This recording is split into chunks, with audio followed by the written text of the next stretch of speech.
Please welcome BTS.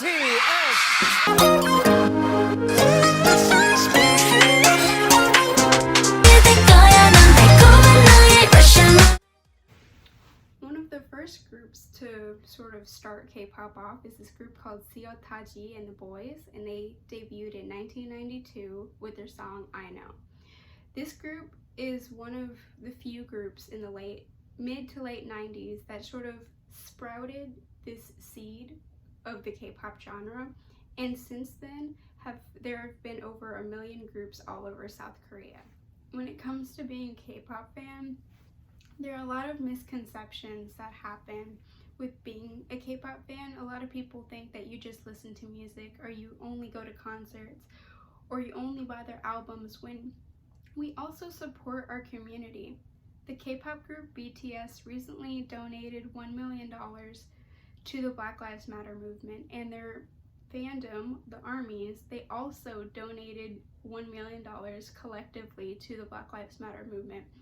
So along with just listening to music and going to concerts and enjoying K-pop as a whole, we also support our community as well. A few of my friends helped participate in this video by answering some questions I had about how they feel about K-pop. One is K-pop fan and the other one isn't, so one will have positive attributes of K-pop and the other one will have negative attributes about K-pop, about how they feel personally about the K-pop industry as a whole, or how they felt when it comes to their experience or their relationship with K-pop fans or K-pop in general. Question number one, when did I get introduced to K-pop? What was my reaction?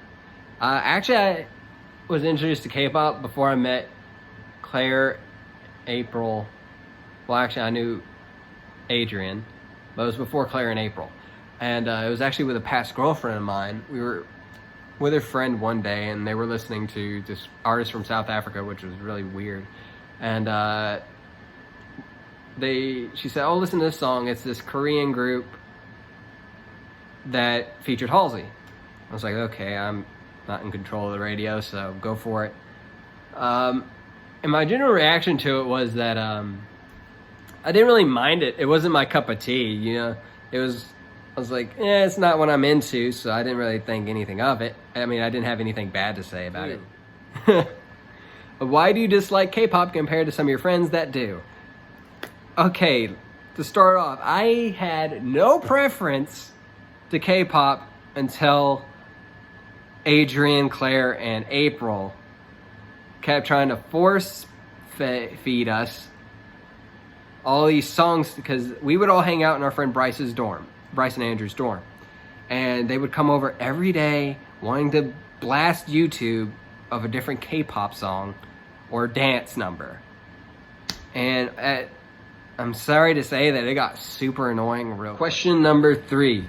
Is there a specific reason why you dislike K-pop? There isn't really a specific reason. It was just the fact that y'all were trying to have me learn the dances when I did not want to, and y'all were pretty adamant and persistent about asking me. And it was just like every day was just more K-pop, more K-pop, more K-pop, and it was just really repetitive and annoying. Regarding my friends and my liking of K-pop, I'm actually very lucky to have the majority of my friends be into K-pop, because there's always those questions or those comments that say, you don't even know what they're saying, how can you listen to their music, you don't just like all those like very unnecessary kind of negative comments. And it's not a comment of like, oh, how do you know what they're saying if they're speaking another language? It's like, why bother listening to them if you can't understand them? Well, you can always look up translated lyrics, and I have noticed, I'm not saying it's like this in every case, but with my guy friends, I understand that not everyone will be into K-pop. I completely understand. Just like I might not necessarily be into the country music. But there's definitely always been like a lot of backlash towards K-pop music.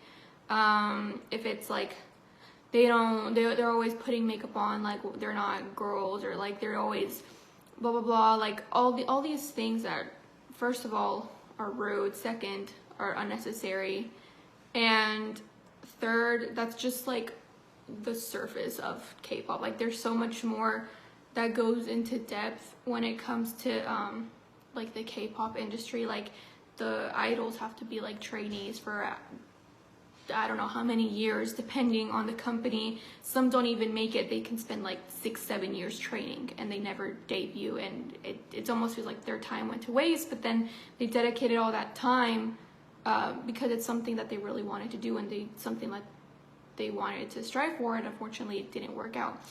I'm off topic, I swear. But regarding my friends in K-pop, I am very lucky to have a lot of friends that are into K-pop, because that way it's a lot easier to relate, or like, you know, like hey, like this group like had a comeback, did you see it? And instead of being like no, or not very interested in it, I do have some friends that aren't into K-pop, but I tell them about it and they're like, oh, tell me more, or like they're open to at least learning about it and not just having this like basic idea of K-pop and then just like disregarding what like my interest, or like what I'm talking about, or anything like that. What I like best about K-pop is just how new of a take it is in the music industry. Because yes, although music is what makes it a thing, like K-pop, like, you know, like you have to have music in order to have K-pop. But they don't just focus on the music in order to stand out. They focus on the music, they focus on the idols, they focus on the, you know, the production with like the music videos or concerts. But something that I noticed different between K-pop and just like Western music is definitely the connection that the idols have between their fans. Because yes, and like any artist can be an inspiration towards someone or be very motivating. I have never seen the impact that like idols have with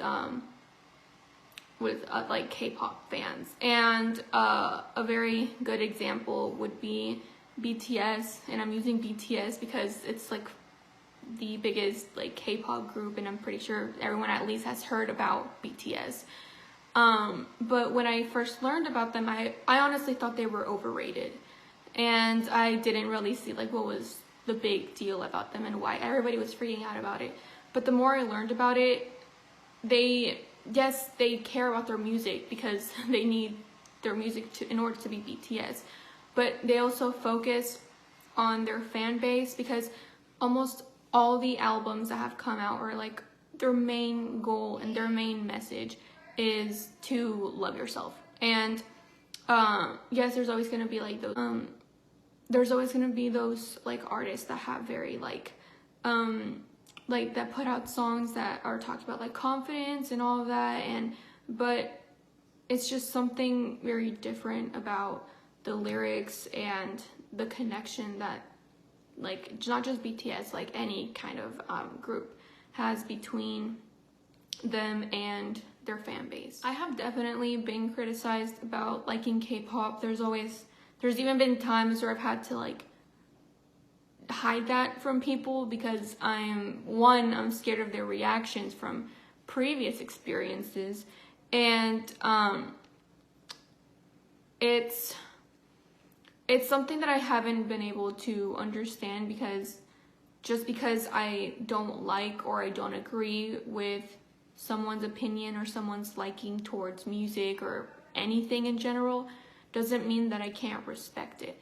And I have seen this with, and I'm using this as an example, I have seen this with my guy friends whenever I'm listening to K-pop, or like I'm watching a video, or me and my friends are talking about a group or like an idol, they always say, oh, why do you even listen to them if you don't understand their lyrics? So like something similar to what I said earlier.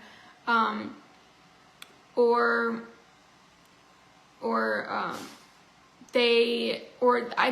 not saying that this has happened with them, but I definitely know that there has been some criticism over K-pop just because of their race, which just seems even more unnecessary. There has been some criticism over K-pop because because they don't speak English, for example. I know that for the rodeo, this year's rodeo, even though it, like part of it got canceled, I was able to go to NCT 127's concert, and they're a K-pop group, and I know a lot of people were saying like, why are they performing at the rodeo if like the rodeo is supposed to be mainly like country music, or like even now open to like some pop artists or like Latin artists, but like why K-pop if they have like nothing to do with the rodeo? And I'm just like, it's about being open to more ideas and just like expanding, and it's not taking anything from the rodeo, it's just adding to it and just like adding more diversity. So there's definitely been like some criticism about not just like me liking K-pop, there's like so many people liking K-pop. So I hope everything that you have learned today will help you better understand K-pop and K-pop fans as a whole, because sometimes in the media we are perceived as children, or that K-pop is for children, when there are a lot of people that are older than me, and I'm in my 20s, who still listen to K-pop to this day because it's what shaped them as children like it did me. So I hope this video helped inform you on the subject matter, and we'll see you guys later. Bye!